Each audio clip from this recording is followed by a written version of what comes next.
All right, guys. So we have more WNBA players who are not stars coming out and addressing the potential lockout, as we are just a couple days away from the deadline. We are only a couple days away, guys. So we got some more players coming out. Steph Talbot, a WNBA veteran, not a star, someone who was not welcome at Unrivaled, someone who was not welcome to Project B. I already showed what Deja Kelly had to say, as she let it be known she is scared, literally scared for a lockout. Now we have more people coming out and stating more of the same. We got to get into it. Welcome to Keep the Vision. Make sure you like, comment, subscribe, share the channel, hit that bell notification, and hype the video. Sorry, I am on the road. It's the holidays. I'm not home, not at the studio. Got to do what I got to do. So I'm going to read y'all this article, right? And I'm going to put this article in the description on the video so you can look at it yourself. And the first thing it says: fears for WNL stars with looming WNBA agreement. Now, these are some players who play professionally in Australia as well when the WNBA is not in season. So they are seeing it as, once this agreement is done, they could potentially only play in the WNBA now.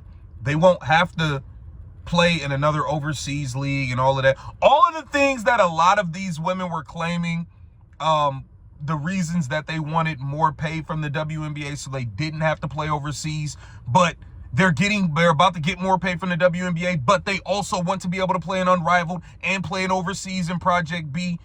These players actually meant it. They did not want to have to play in other leagues beyond the WNBA. So let's take a look, listen to the article here.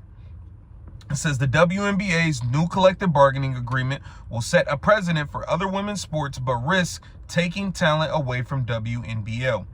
The American League is currently in negotiations with Players Union to settle on a CBA by December 1st. We just a few days away, guys. And it says, and has reportedly offered to increase the maximum salary to more than $1.1 million. Base wages are expected to jump from $220,000 to $338,000. The average salary will more than triple its currently $130,000. Okay, whatever. However, negotiations have stalled due to the union wanting players to share revenue rather than earned fixed salaries, with which the league is offering. Here it says, now this is the point you got to hear. New York Liberty and Opal's forward, Steph Talbot, says it's important that an agreement is made, but warns young players may leave Australia for the United States, right? And here she says, I'm a bit older. My WNBA career is probably something closer to the end. That was her quote. She's not trying to play this game where there's no 2026 WNBA season. She might only have the 2026 and 2027 season. She's not trying to have a lockout. But some of the stars that we have been saying we feel like it's a conflict of interest, where you have Wnba accepting a multi-million-dollar deal with Project B while being the president on the board for the Wnbpa, negotiating a new CBA. You got Brianna Stewart and Nafisa Collier, who are on the board, but they are co-founders of a competitor league, Unrivaled. All of these things we've called a conflict of interest, and now we are starting to see the players that it would truly affect. I mean, really affect. If there is a lockout, we're starting to see them come out and speak. I read you guys the article where Deja Kelly said, I'm trying to establish myself and show that I can play in the league, and I'm trying to have a job. I'm trying to have a job. I'm not trying to go no 2026 season. I'm playing in Athletes Unlimited, and I'm trying to make me a WNBA roster spot. I want a consistent job. A lockout is not beneficial to me. I need the job. I need the money, X, Y, and Z. And she came out and literally said she's scared. Now we have WNBA veteran Steph Talbot coming out and saying, look, my WNBA career is closer to the end than it is the beginning. I don't want a lockout.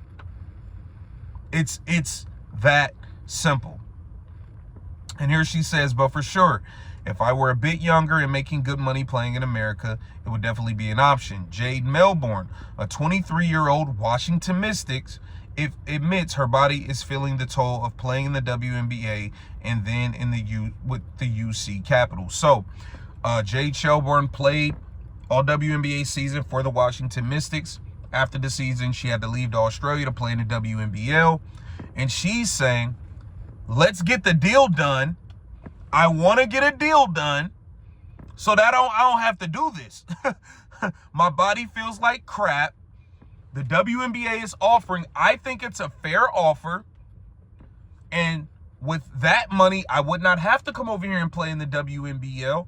I could rest and I can do training and get ready for the next season. I don't have to beat my body to hell to rush overseas to play. I don't want a lockout. Let's sign the deal. JC Shelbourne, not welcomed at Project B. Not a part of 3-on-3 Unrivaled. You are seeing more and more and more people come out and speak about the fact that they do not want this lockout. They don't want it. So at some point in time, the middle of the pack and the fringe players have to be taken into consideration because there's more of them than there are you stars.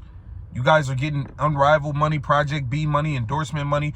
Y'all can go ahead and set out the 2026 season. We have players coming out and saying, hey, I can't do that.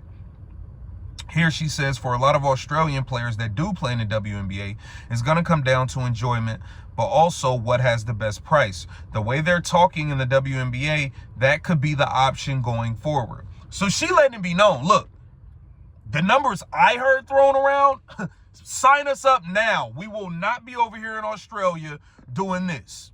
Sign it up. Sign the deal so we can play in 2026, get the bag, play ball, and not have to come and rush back overseas to play again.